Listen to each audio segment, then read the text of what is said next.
and will be available on the CPS HR website. Today's webinar is being presented by Terry Bianco. Terry is a senior consultant and instructor at CPS HR Consulting. She's headed her own consulting company, TB Enterprises, since 1998. Terry is a former public official who recognizes the complexities of government agencies, and she's a published author of Emerging Leader, One Step at a Time. We'll have time for questions at the end of the presentation. Please enter any questions that you have in the Q&A or comment section. Some of the questions may get addressed during the presentation, though. Welcome, Terry. Thank you for taking the time to present today. Thank you, Jason, and welcome everybody. Everybody at home still, I would imagine, or someplace not at the office, although that has may change coming up and may not. So this is a good time for this because it's about how do you offer inspiration to others, and I'm going to touch on that, but also how do you do it for yourself?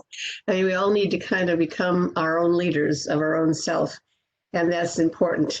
We're all going through an unprecedented shared experience, and I emphasize that because when we do go back to work,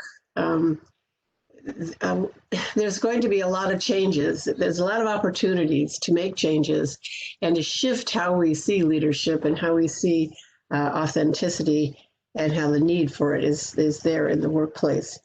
So let's see how I do this now. Well, there we go. So the overview of this is that we talk about a lot about leadership. Leadership has been talked about and dealt with and written about for centuries, and it's got all different perspectives and different, what I even call legends. And what is it anyway? I mean, especially when things change so drastically, who are the leaders now? What's changed? Who can we trust? And that's really up for grabs right now. And it's important to think about that in terms of both leadership and authenticity.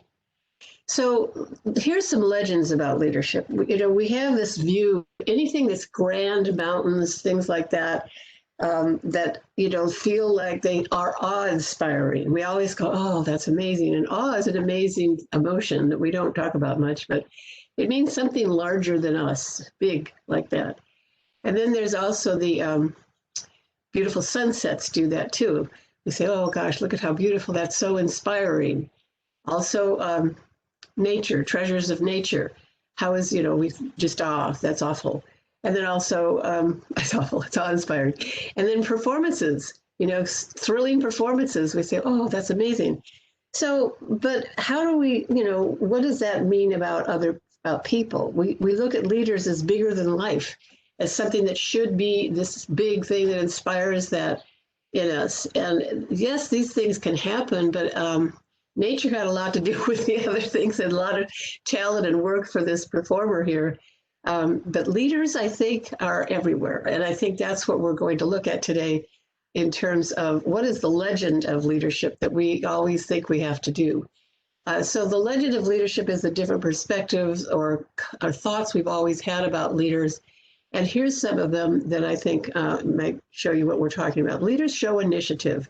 They always know they show initiative, come up with something new all the time. They take risks. I'm going to try this. It's going to be risky, but I'm going to try it. I'm a leader. I can do that. They ask the right questions, always. They're out there. They're up front. They're there for you. They're leading the pack. They inspire and they motivate others. They ooze charisma and eloquence. They're very good at it. They're creative. Leaders are inclusive. They're knowledgeable. And they're right all the time. They're all of these things and more. Really? Who does all that? I mean, it's really like a hard expectation, I think, that we put on ourselves when we're trying to be leaders. So, so that's, to me, that's a bit of a legend that says that, you can't be a leader if you're quiet, if you just do the busy work and get it done. And so today, let me make sure I didn't forget anything. Yeah, so most leaders, they make every attempt to do these kinds of things. It's difficult. Leadership is difficult, but sometimes they fall short. So sometimes we're hard pressed to deal with this point of leadership in today's workplace? Well, first of all, everyone's so busy. Secondly, maybe you don't even have anybody that's technically who you're supposed to lead. Your title doesn't say you're a leader. You don't have staff. But you don't have to have staff to be a leader. You don't have to be a titled person to have a leader. We try, but it's difficult. It's difficult to be a leader. And because what worked yesterday may not work today. And that's going to become particularly apparent. It's not always going to be the same. Things are different. The world has changed. I like to say in some of the classroom things I do that, pay attention to your workplace. It's like they say on the airlines, if you remember airlines, they say, be careful in opening the overhead bins because items may have shifted during flight. Things shift around you. The world has changed. The demographics have changed. And now, of course, things have changed in a different way. So some say leaders are born and not made. It's a born leader. This is who this person is. And others suggest they're made, not born. They created themselves. They worked really hard to become in a leadership mode. And my idea is that I think leaders more or less emerge. They just sort of come out. And it's not always neat and tidy. It's kind of sloppy and haphazard, and they just do it. They just sort of show up. So this is something I've noticed. Let's say and I'm sure you have too. You're in a room, and people are grappling with some ideas, and there are these well-worn issues, things that have been hashed around before, and the predictable responses, and it's like the groan zone trying to come to some sort of conclusion, or everyone's seeking solutions, and they can't find any, and so it's a little bit chaotic for a while. And then you can notice that something happens. One or two individuals sort of step up and say, let's do this. They take they take the situation in hand. They take ownership. They do something that has other people now looking at them. And so they say, well, wait a minute, what if we do this? What if we try that? And just that little bit of spark, the rest of the group sort of sheds their roles, basically, what they're always predictably saying and doing, and they shed that, and it's magic occurs. Leaders just show up, and that's why I think leaders just simply emerge, because they think it's the right thing to do, or they have take a deep breath and I'm going to say something, and again, maybe it's not your role. Maybe you're afraid to do it because it's not my role, or it is my role, but I don't want to sound like I know things, or our shyness keeps us from being leaders sometimes. So step up. That's all it is. What happens is a situation presents itself and someone feels a compulsion to act. I want to do something here, because you need to be emotionally intelligent and pay attention to that. What's going on? How are people feeling? And so there's no manual for this. There's no consistent process. And you can tell me, well, there's the organizational chart, and if you work towards a promotion and you go up the ladder of leadership. And that's what I'd like to think. Maybe there isn't such a ladder. Maybe it's more lateral. Maybe people just emerge as leaders at different places. It's sort of like some people shine and inspire others, and some people don't. So here's a quote from John Quincy Adams.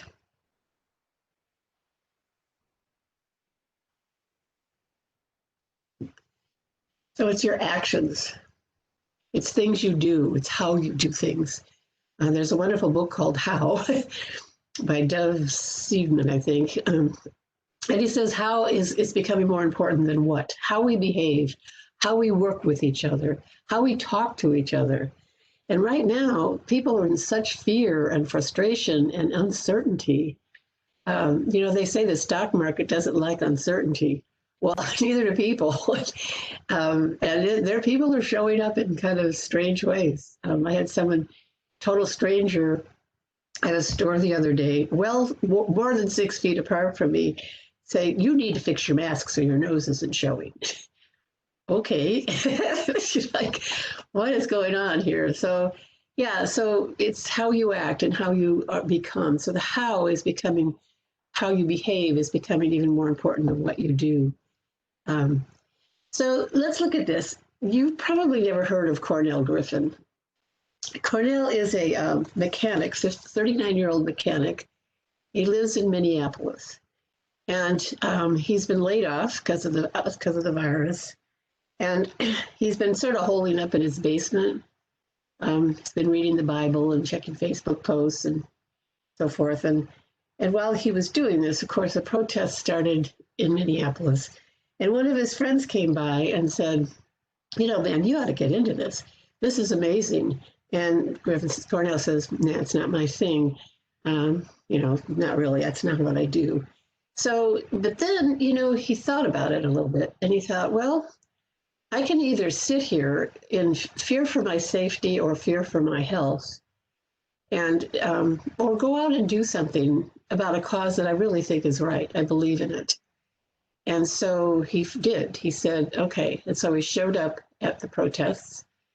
And while he was there, he's a tall man, and somebody said, could you help us put this banner up above the street here, attach it to the street light? He said, you can jump on my pickup truck. And so, Cornell said, okay. And he jumped up and he grabbed the flag and he was, shimmied it up and put it up there. And on his way down, and he's still on the truck, someone handed him a microphone. The guy with the PA system handed him a microphone. And Cornell looked down and he saw people were looking up to him. They expected him to say something. This is not what he bargained for, but they were looking like, say something, lead. And so just then, he's going to say something. And just then someone skateboarded up to him and said, watch out, the state troopers are on their way right now, and they're serious business because we're here after curfew. And so what Cornell Griffin said was, all right, everybody, a march is starting right now. Let's go. So that's what happened. So here he is, he's up there doing the banner, and doing a little speech, and then off they go on a march. So what happened to him, we don't know. There's a little spark that happened, we don't know what. But what really happened in his heart probably is that he became more of himself. He just let it go to quit any kind of role and to be his authentic self. And so that's where this is.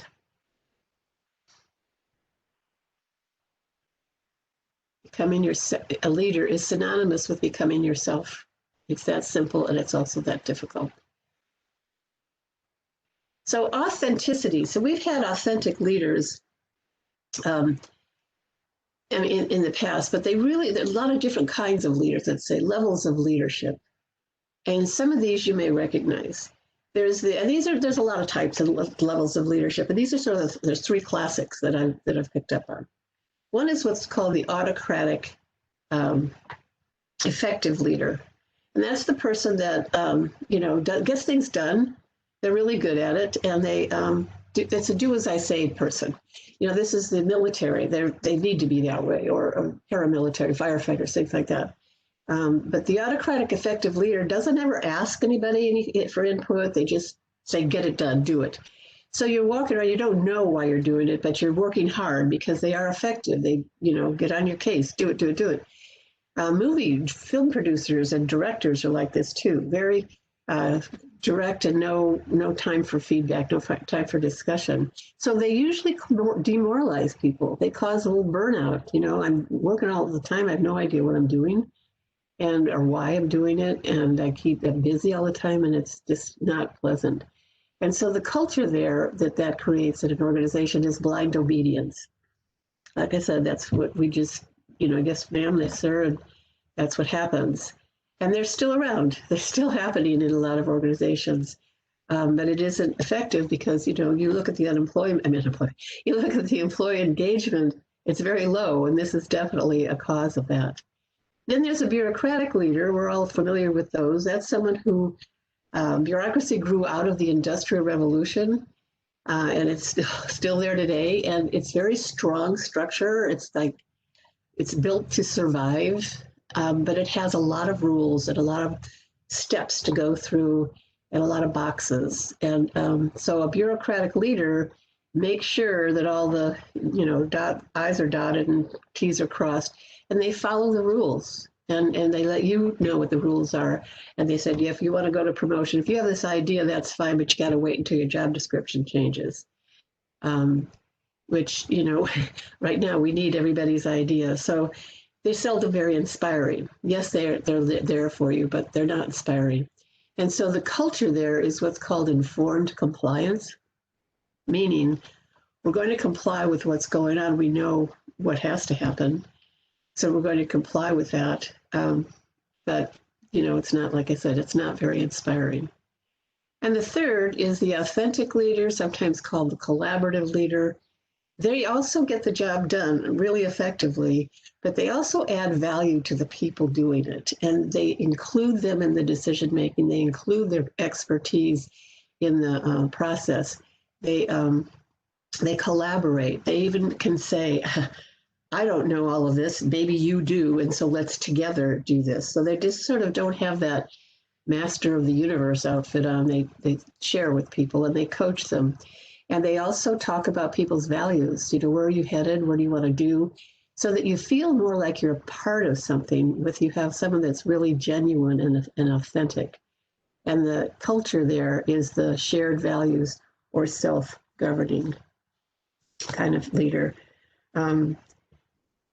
So that's shared values means everybody knows let's say safety is the value that everyone shares, or let's say it's compassion or caring or whatever the chief value is for your organization, accuracy.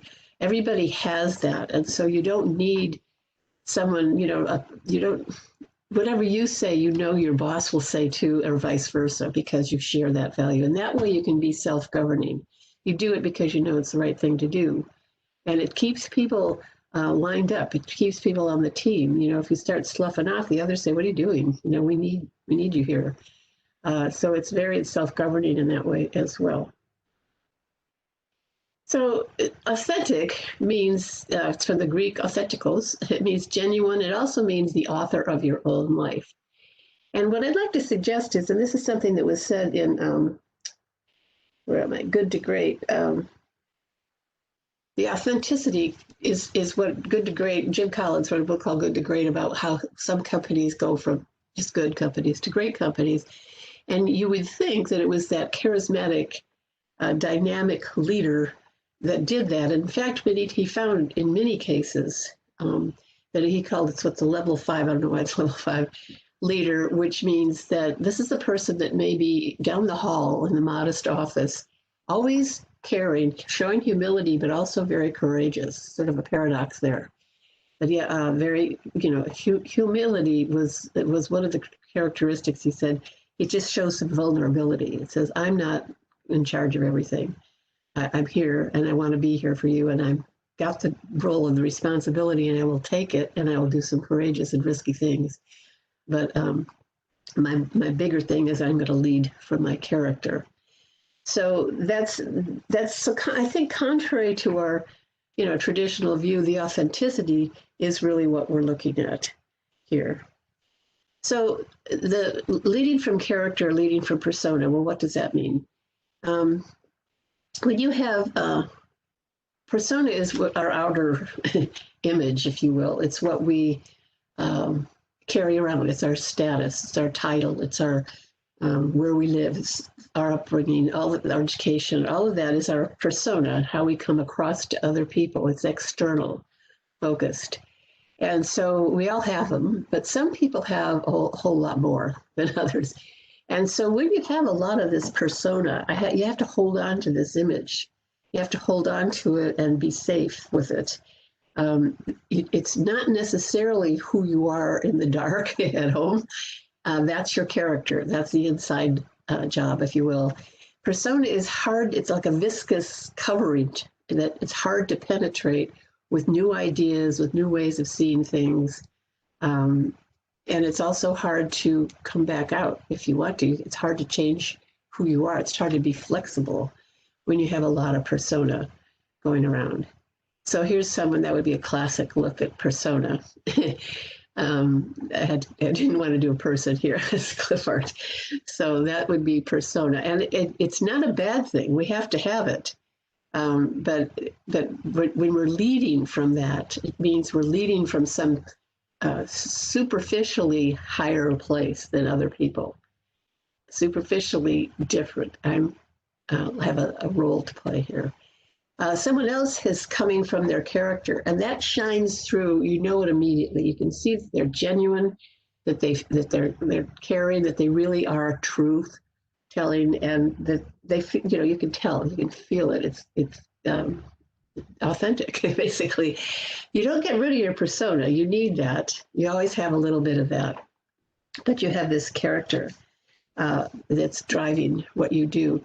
Now, that said, sometimes we have to have persona, and in a leadership role, I'm reading a book about Winston Churchill, and he's high on character. He really believes strongly in saving his islands, his British islands, from the German war machine, and he really believed in that. But he was also a little scared about it.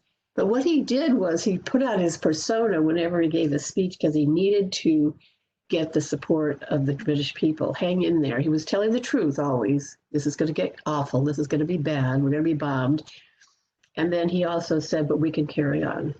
Remain calm and carry on. And so he had to do the little persona in times of strife. And that can happen. That's okay. You don't have to be this character to do it. I'm suggesting that we all have both of these things. And when someone comes from the persona angle, like they could be the nice person everybody likes too. They usually are. They get a lot of sound bites, and they have that charisma that and we reward those people, but they aren't necessarily authentic, or coming from a true place of character. I remember once I was training in Los Angeles at a session, and people were from all different places in California from this department. And right in the middle of a group discussion, which was it was going pretty well, people sharing a lot of stuff. And somebody came in, and it was a manager from someplace that they knew but don't see very often. And he just came in and said, "Hi, sorry, I just want to check up on you guys, make sure you're doing all right." And then he went around and shook hands and this, and I'm like standing there like, like that. And so he sat there for about 5 minutes, and then he left. And on his way out, he said, "I hope I didn't interrupt anything." And I said, "Well, I'm glad you came, but I would have liked you to have told me first." In other words, have some character, have some caring, have some compassion. A couple of people said they really applauded me for doing it, and some said, "Oh, he's really a nice guy." I'm sure he is. Lots of persona, that's all. And you need to know that because you don't want to be fooled by it. So here's someone with more character. I had to pick something that we can all relate to as having character and not so much person. I'd love to stop for questions, but I'm going to keep going. So here's, when you're leading from character and persona, when you lead from character, you're coming from authenticity, whereas from persona, it's image. And where does this have to do with how you're leading now, what's going on in this pandemic? If, for instance, you finally connect with someone on the phone or virtually or in person, you need to come from where you share your experience, especially if you're a manager or a supervisor. It was awful for me. How was it for you? Or it was actually enjoyed it. Or I felt more freedom. But how about you? It's like you have to come, I think we need to come down a peg. And to do a little plug, we're having a webinar. It's a group coaching session on the 28th about how do you make the transition to back to work for managers. It's only got 12 people in it, so if you want to do it, you should sign up. So, but the image, you're coming from image, it's like I've got to come back to do exactly what I used to do. Purpose versus safety, you can read these for yourself. Your openness or your controlling. Coming from trust. How am I going to trust someone I can't see? How do I know they're working? How do you know now? Trust rather than fear. This is going to look bad on me if they don't get their job done. My persona will be dented from this. Compassion versus self-interest, and collaborative versus direct. And creating value for people. How could I assist you? How could I assist you in getting what you need from your job, your career? And then, of course, being right is important for that persona person. So in a class that I do where we talk about this, I ask people to list qualities, just forget the right column now, just list the qualities they think are a part of an authentic leader. And some of the things they typically come up with are what you see here: approachable, inspiring, trustworthy, compassionate. And then when I say, okay, now see if you can identify some leaders, recognizable leaders, dead or alive, who possess these. And these are usually the people that show up: Abraham Lincoln, Martin Luther King, JFK, Oprah, Steve Jobs, Bill Gates, sometimes Mother Teresa, things like that. Now, I think all but two of those are dead.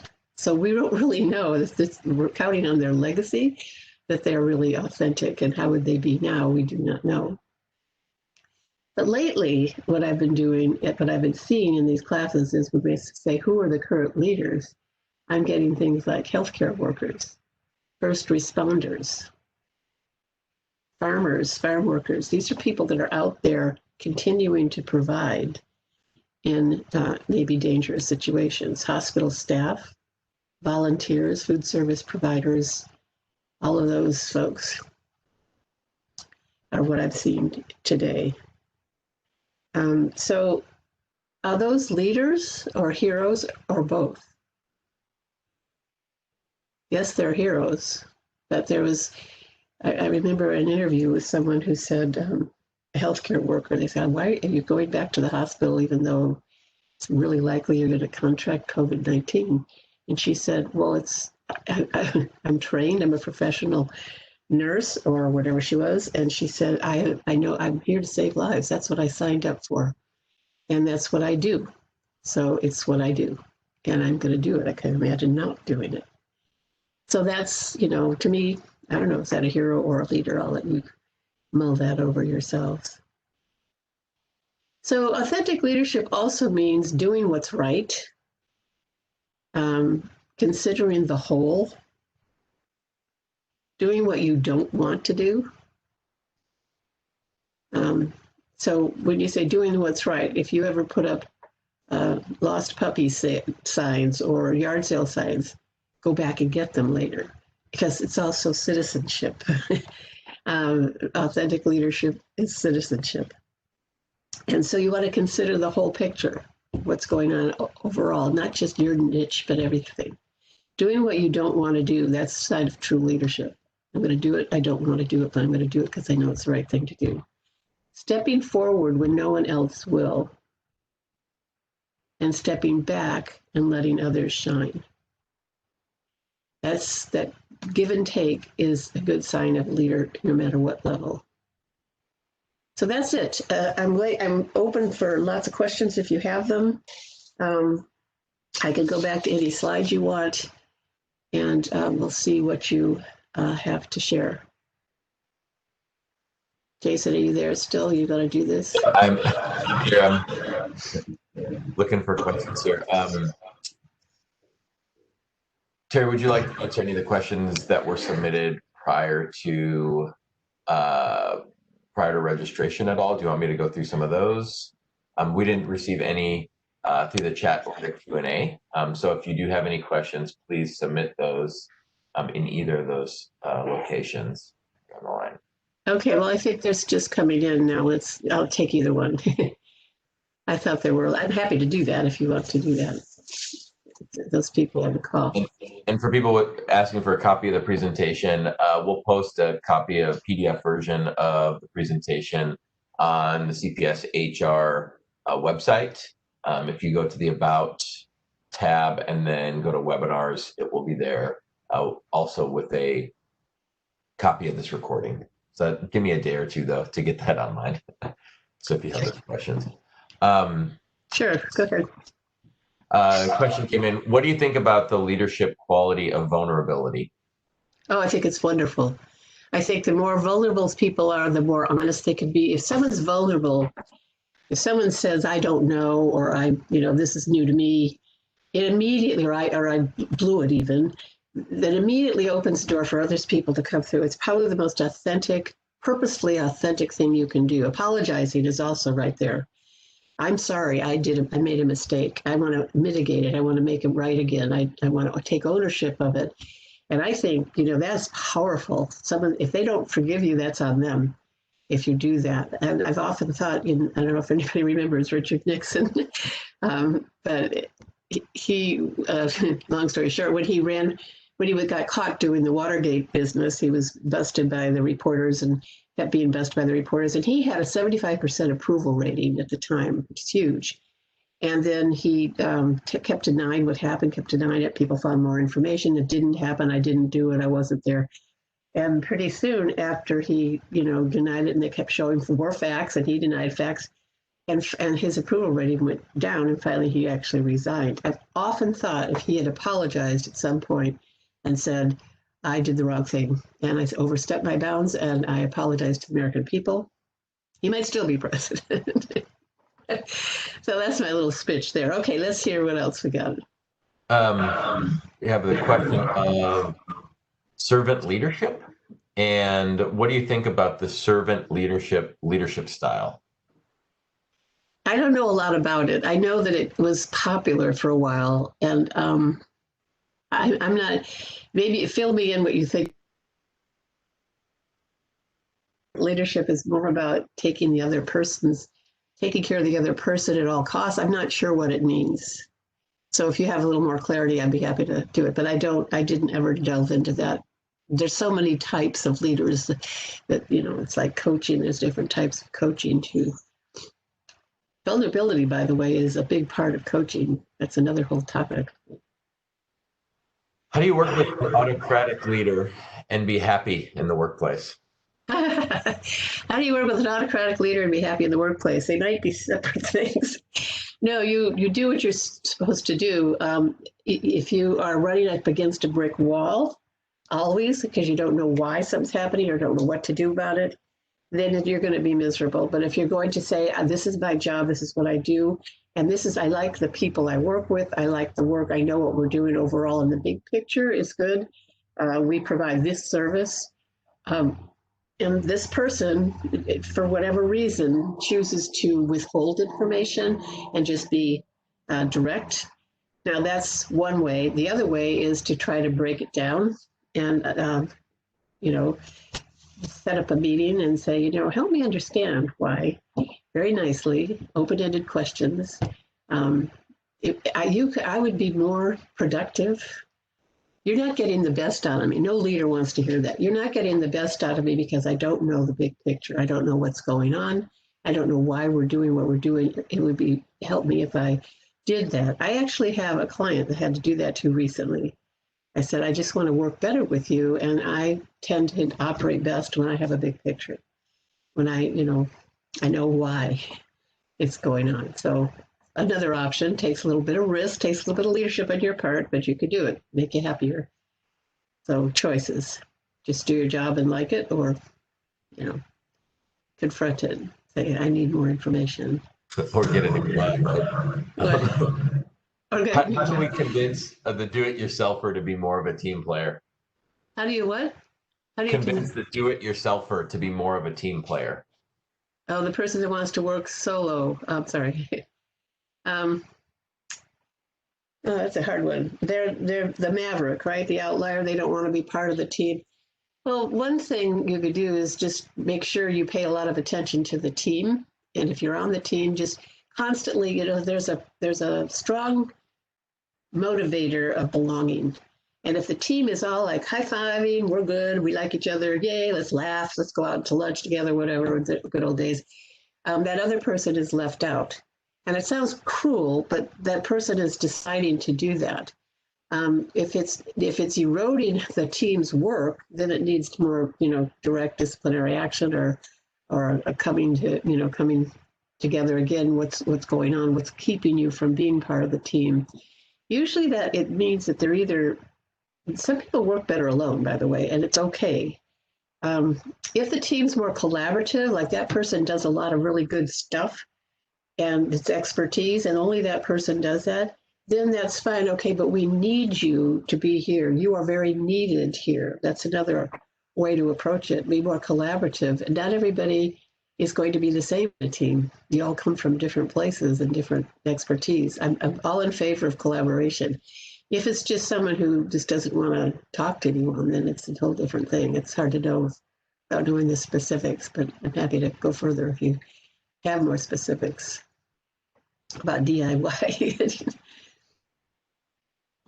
Here's an interesting one. As a new supervisor, I was and am open to my I don't knows, quote unquote, and have been open to being vulnerable. Now working on building trust in my faculty as I continue to be authentic. What suggestions do you have for me to work on building trust with my staff?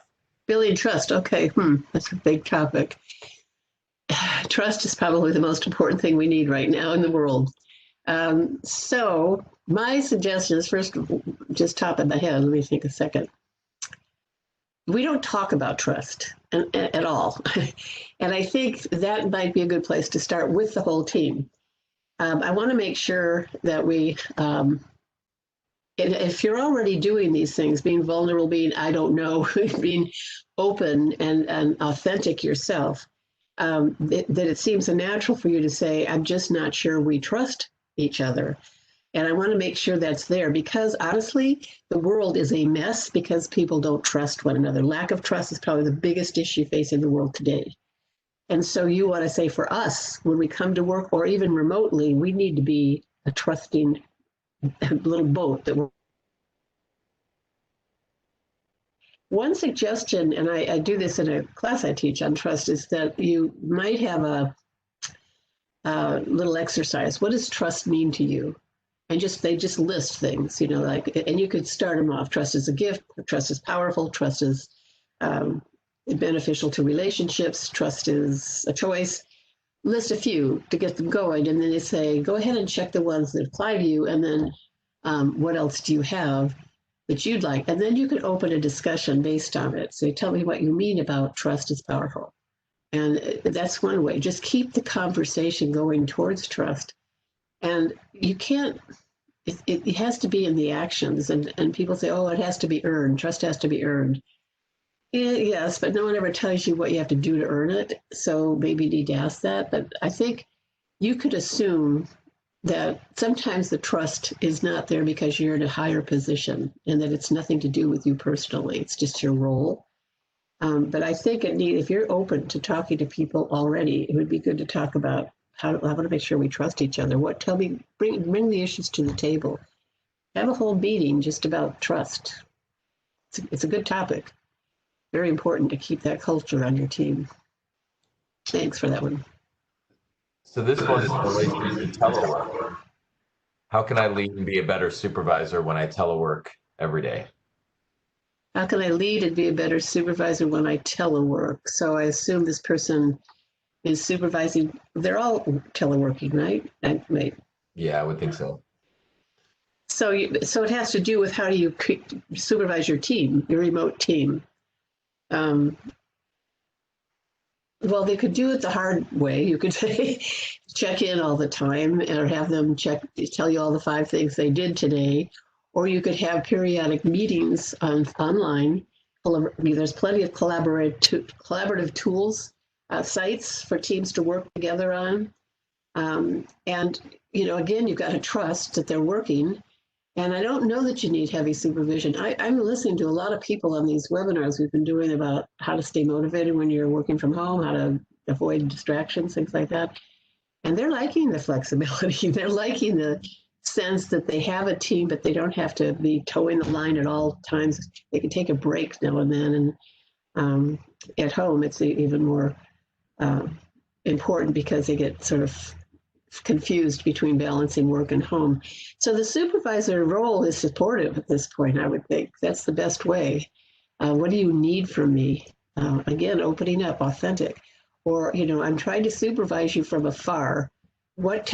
Please help me understand what would be the best method to do that. How do you prefer to be communicated with? Let's agree. Let's put up protocols. There's all these things you could do as a team, individually.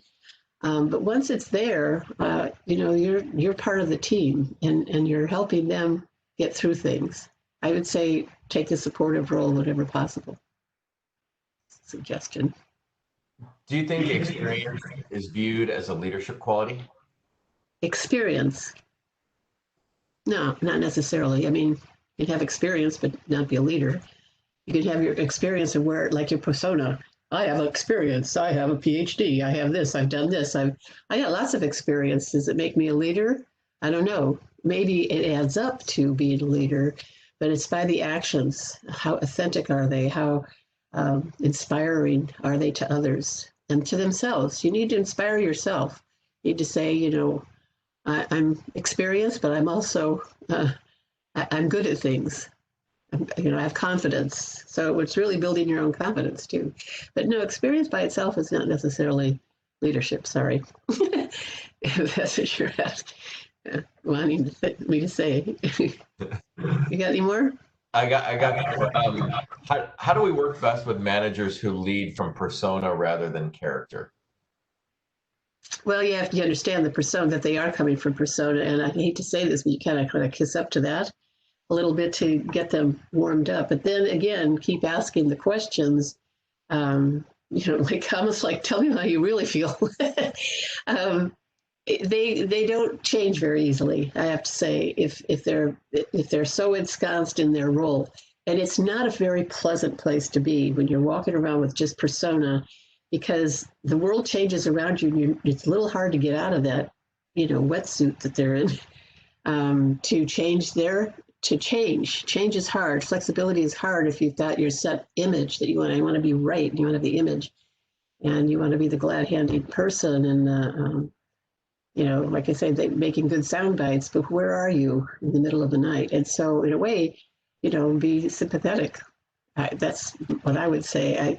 It's hard to deal with people like that. I think, because I tend to be more open. And so it's hard to run up against that. But if you do, you just know it. You've got this knowledge now that'll help. Just what we learned today, you'll say, oh, yeah, that's the persona showing up. And actually a way to not take things too personally. Because that's just, coming from fear rather than coming from trust. This person is, and coming from being right and not being careful. So from a leadership perspective, with what's going on right now with racism, BLM, protests, racial inequalities, etc., what would the leadership role look like at work, especially if you're the chair of a cultural committee or something similar? And what does it look like working with oppositional people? I think that's a loaded one, I'm sure. Those are 3 webinars right there. Yeah. All right. So you have, okay, when you go back to work, you're asking, how do you deal with the recent, say it again, Jace, the first part. So it's, how do you take on the leadership role, and what do you think aspects of leadership are needed for dealing with racism, BLM, protests, racial inequalities, etc., in times such as these? So that's the first. Okay, let's do that one. So it's almost like, you got to talk about the elephant in the room. You got to sit down and say, all right, this has happened. It's made, we're all woke now. We should have been a while ago, but we are now at least woke in a larger sense because of the things that have transpired in the middle of a pandemic, so that the fear and everything was there. The chaos is still there. And so you need to grapple with it. Okay, how are we going to do best practices out of this? Grab it, use that whole experience before, it's going to fade in people's minds, but it has been a shift. Some things just reach a clicking point, I would say, or what they call it, the tipping point, where it's like, you can't ignore it anymore. There are issues, there's racism. Let's get it out of our lives. And how do we do that? And some people, it's hard. They don't know that they're racist. They don't know that their feelings, that they're at least biased. You have to be kind of woke to it. And so it's almost like, as a leader, you need to say, we're going to talk about this, and take that risk, take that stepping forward. And then again, step back and let other people share an event or whatever it is. And it's risky because you might get confrontations, you might get pushback. And that's healthy at this point. I think that's probably healthy. And just know that that's going to happen, and keep being in the leadership role. Take a deep breath, be confident. It's very important that we keep that, at least that notion of how things are changed, alive, or how they should change too. And how does that leadership look like working with oppositional people? on this case. It's kind of the secondary question to this one, and Oh, so it's going to be the people against what you're saying, I guess? or just probably.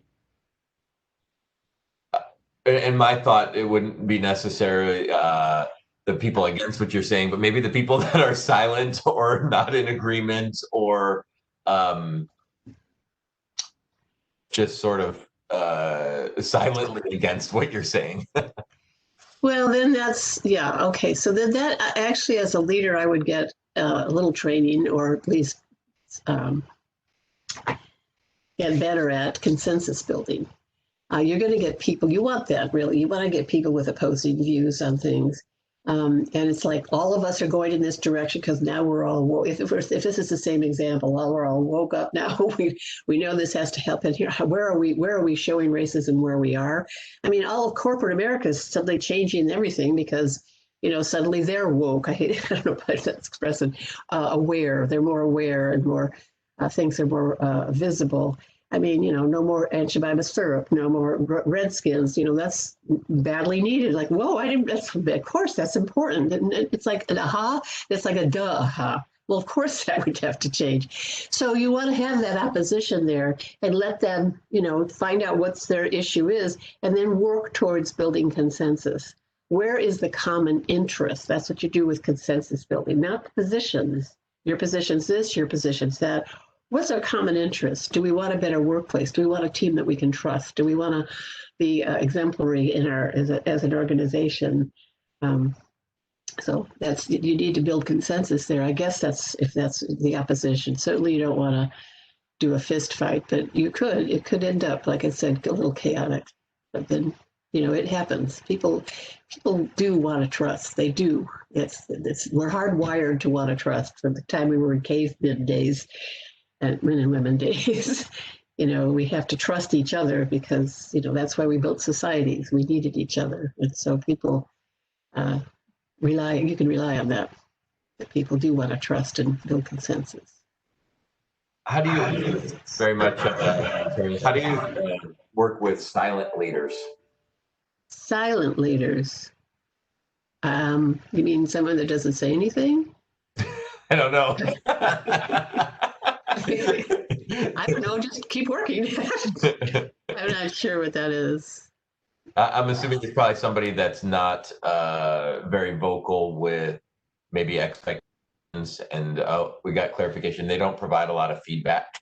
They don't provide feedback. Yeah, that's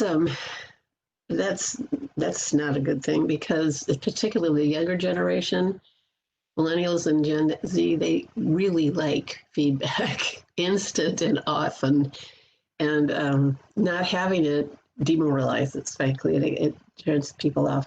But sometimes they don't know how. Sometimes they're not aware that they don't. I don't know. Maybe just ask. It's important, or send out 360 surveys of your own to people. Like feedback is feedback. Again, you could use that. You're not getting the best out of me because I don't know what you think is working or what's not working. Now you need the positive, not just this is where you're going wrong. You need this is where you're going right. But again, say I need your support in knowing what kind of a job I'm doing. It's so obvious, but sometimes people do it. They don't know. They don't know how to do things, even though they're in the manager or leader position. Maybe they got there because they have experience. I don't know. They don't necessarily have the qualities. I've coached many managers who got the position because they're technically very good, but they have no idea how to manage people. And they say so. You have to be vulnerable when you're coaching, when you're being coached. Okay, so we got one more. I think about it. I wanted to thank everyone for attending. Terry, I wanted to thank you for presenting. Fantastic topic, fantastic presentation. We appreciate it. All right. Very much. And like I said, all of this will be uploaded to our website. If you're looking to attend more complimentary webinars, we actually have another one tomorrow on implicit bias and how to be an ally. So check out our website for that one. And then these webinars are on a monthly basis. So keep an eye on social, connect with us on LinkedIn or Facebook, and keep an eye out for different email invitations. But thank you, everybody, for attending. And thanks again, Terry. Thank you, Jason. Have a good day. You too. Bye.